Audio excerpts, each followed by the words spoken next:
Hello everyone, कैसे हैं आप सब। उम्मीद करता हूं कि आप सब स्वस्थ होंगे, अच्छे से पढ़ाई कर रहे होंगे। तो आज के इस वीडियो में हम लोग सीखेंगे central idea the road not taken का।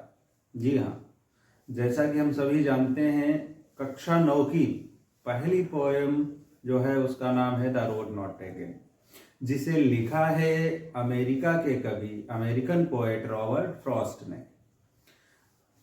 इस पोएम में ये बताया गया है कि जिंदगी में जो कई बार हम ऐसी स्थिति में आ जाते हैं कि वहां हम ये डिसाइड नहीं कर पाते हैं कि हमें क्या करना चाहिए और क्या नहीं करना चाहिए।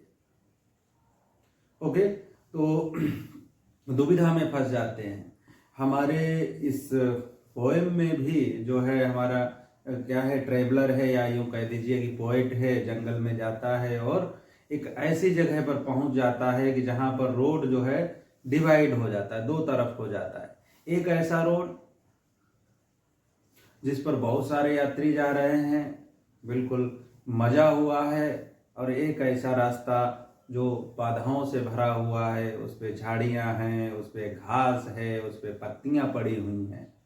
लेकिन ट्रेवलर यानी कि पोएट काफी देर तक एक जगह पर खड़े होकर देखता है और फिर उस रास्ते को चुनता है जो बिल्कुल कम लोग जिस पर गए हुए थे, और नए यानी कि नए रास्ते को चुनता है और उसकी जिंदगी मिलता है। तो आइए समझते हैं इस पोएम का सेंट्रल आइडिया क्या है। द रोड नॉट टेकन, जिसे लिखा है रॉबर्ट फ्रॉस्ट ने। तो आइए, जब भी हम सेंट्रल आइडिया लिखते हैं बच्चों, तो सबसे पहले हमारे सेंट्रल आइडिया में हमारी पोएम का नाम जरूर होना चाहिए, और इसे हो सके तो आप बढ़िया से ब्लैक पेन से लिखें, और पोएट का नाम भी जरूर होना चाहिए, इसे भी आप ब्लैक पेन से लिख सकते हैं। लिखने की शुरुआत इस तरह से करेंगे तो आपके मार्क्स अच्छे आएंगे, आप अच्छा लिख पाएंगे। तो the central idea of the poem the road not taken, road not taken नामक कविता का सेंट्रल आइडिया, या जिसे कंपोज्ड मीन्स लिखी गई है, रचित है, जिसे लिखा है अमेरिकन पोएट, अमेरिका के कवि रॉबर्ट फ्रॉस्ट ने, इज दैट, यह है कि the poem talks about choice making. कविता किसके बारे में बात कर रही है? अभी मैंने आपको बताया कि चॉइस मेकिंग के बारे में बात कर रही है। द ट्रेवलर, ट्रेवलर यानी कि हमारा पोएट कह लीजिए, ट्रेवलर कह लीजिए, फाइंड्स, पाता है, हिमसेल्फ, अपने आप को, अपने आप को पाता है, in the situation of dilemma, dilemma means होता दुविधा, दुविधा में पड़ जाता है, to choose the right path, कि कौन सा रास्ता चुने। जैसा कि हमने बताया अभी को, जाल एक रास्ते पे जा रहा था, जंगल में पहुंचा, दो रास्ते हो गए, तो वो दुविधा में पड़ जाता है कि भैया कौन सा रास्ता चुने। Okay, he finds that the two roads are divided in the forest, उसने देखा कि जंगल में दो रास्ते, डिवाइड मीन्स बट गए हैं उसके सामने। One is very common and frequently travelled, उनमें से एक रास्ता जो है बड़ा कॉमन सा है और उस पर लगातार यात्री जा रहे हैं, लोग जा रहे हैं।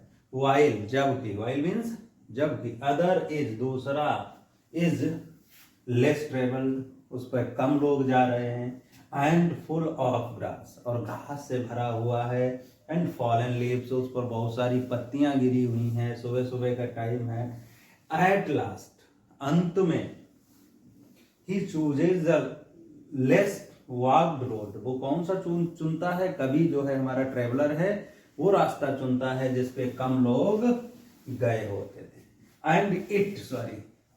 And it made all the difference, जिससे उसकी जिंदगी बदल गई, उसकी जिंदगी में जो भी अंतर आया वो इसी से आया।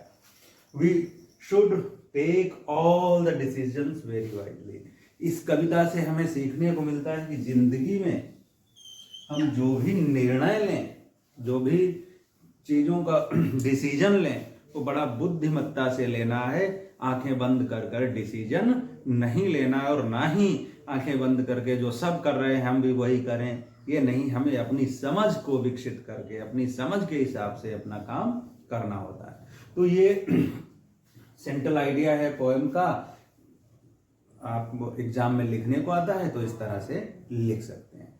अगर आपको वीडियो पसंद आया है तो जो है आप हमारे इस चैनल को सब्सक्राइब करें, लाइक और कमेंट जरूर करें। Thank you so much.